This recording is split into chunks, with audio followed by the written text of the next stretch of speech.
அனைவருக்கும் வணக்கம். என் பெயர் கலைவாணி.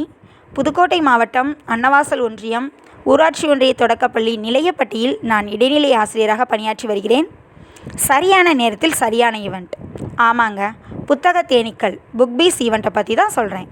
புத்தக தேனீக்கள் எனும் பகுதியின் மூலமாக மாணவர்களுக்கான தன்னார்வ செயல்பாடுகளை அளித்து வருகிறது நம் இணையவழி கல்வி வானொலி என்னும் தன்னார்வ கூட்டு முயற்சி குழு. அரசு பள்ளி மாணவர்களின் கல்வித்தரத்தை மேம்படுத்த பள்ளி கல்வித்துறை வெளியிட்டுள்ள பல்வேறு விஷயங்களில் மிக முக்கியமானது வாசிப்பு இயக்க புத்தகங்கள். இந்த புத்தகங்கள் மாணவர்களின் கற்றல் நிலைக்கேற்றவாறு அழகாகவும் சிறியதாகவும் எளிய நடையிலும் மாணவர் மனதை கவரும் வண்ணமும் வடிவமைக்கப்பட்டுள்ளன. ஆன்லைன் கல்வி ரேடியோவில் புத்தக தேனீக்கள் புக் பீஸ்ங்கிற ஈவெண்ட்டை பார்த்ததும் நான் எங்கள் ஸ்டூடெண்ட்ஸ் கிட்ட இன்னையிலேருந்து நீங்கள் ஒவ்வொருத்தவங்களும் புக் பீயாக மாற போகிறீங்கன்னு சொன்னேன். உடனே எங்கள் எல்லா ஸ்டூடெண்ட்ஸும் மிகுந்த உற்சாகமும் ஆர்வமும் உள்ளவங்களாக மாறிட்டாங்க. அதுக்காக எங்கள் ஸ்கூலில் நாங்கள் என்ன செய்கிறோம், ஸ்டூடெண்ட்ஸோட கற்றல் நிலைக்கேற்றவாறு ஒவ்வொருத்தவங்களுக்கும் 2 to 4 புக்ஸ் கொடுக்குறோம்.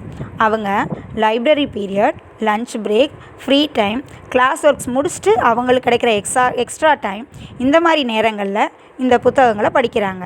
அது மட்டும் இல்லாமல் நூலக புத்தகங்கள், புத்தக பூங்கொத்து, ஊஞ்சல் இதழ் இவற்றையும் படிக்கிறாங்க. தினமும் காலை வழிபாட்டு கூட்டத்தில் ஒரு புத்தகம் ஒரு மாணவர் வீதம் வாசிக்கிறாங்க. மறுநாள் அதற்கான ரிவ்யூவையும் கொடுக்க ஆரம்பிச்சிட்டாங்க.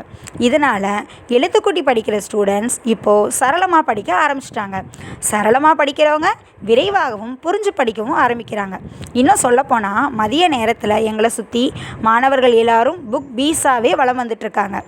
பாட புத்தகத்தை தாண்டி நூலக புத்தகங்கள், ஊஞ்சல் இதழ், புத்தக பூங்கொத்து, வாசிப்பு இயக்க புத்தகங்கள் இது மாதிரி ஸ்டூடெண்ட்ஸ் படிக்கிறதுனால மாணவர்களிடம் கற்றலில் சலிப்பின்றி மகிழ்வுடனும் சக மாணவர்களிடம் சேர்ந்தும் படிக்கிறாங்க. மிக முக்கியமாக மெல்ல கற்கும் மாணவர்களும் கற்றலில் ஆர்வத்துடனும் ஈடுபாட்டுடன் இருக்கிறத பார்க்கும் பொழுது ஆசிரியர்களாகிய எங்களுக்கு மிகுந்த மனநிறைவை இது ஏற்படுத்துது. எண்ணம் எழுத்தும் திட்டத்தோட இன்றைய இலக்கு என்ன? Reading fluency and reading accuracy. புத்தக தேனீக்கள் புக் பீஸ்ங்கிற ஈவெண்ட்டுக்கு ஸ்டூடெண்ட்ஸ் தங்களை தயார் பண்ணுறதுனால இந்த வேலை மிகவும் எளிதாயிருச்சு. மேலும் ரேபிட் ரீடிங் அண்ட் அண்டர்ஸ்டாண்டிங் ரீடிங்கும் ஃபுல்ஃபில் ஆயிடுச்சு. ஸோ பள்ளி கல்வித்துறையோட நோக்கம் நிறைவேறிடுச்சு, ஆசிரியர்களோட பணி பாதியாயிருச்சு, மாணவர்களின் கற்றல் முன்னேற்றம் அதிகமாயிருச்சு. மேலும் ஆசிரியர், மாணவர், பேரண்ட்ஸ் இவங்க 3 பேருக்கிடையே உள்ள அந்த முக்கோண உறவு பலமாயிருச்சு. இந்த இணையவழி கல்வி வானொலி ஆன்லைன் கல்வி ரேடியோ www.kalviradio.com என்னும் எளிய தொழில்நுட்பமானது குரல் பதிவு என்னும் எளிய செயல்பாட்டை மையமாக கொண்டு ஆசிரியர்கள், பெற்றோர்கள், இல்லம் தேடி தன்னார்வலர்கள் ஆகியோரின் ஒத்துழைப்பு மற்றும் வழிகாட்டலுடன் மாணவர்களை தன்னார்வமாக பங்கேற்க செய்து வருகிறது. இக்கூட்டு முயற்சியானது அரசு பள்ளி மாணவர்களின் கல்வி சேவைக்காக அரசு பள்ளி ஆசிரியர்கள் இணைந்து பயணிக்கிறார்கள் என்பது கூடுதல் சிறப்பு.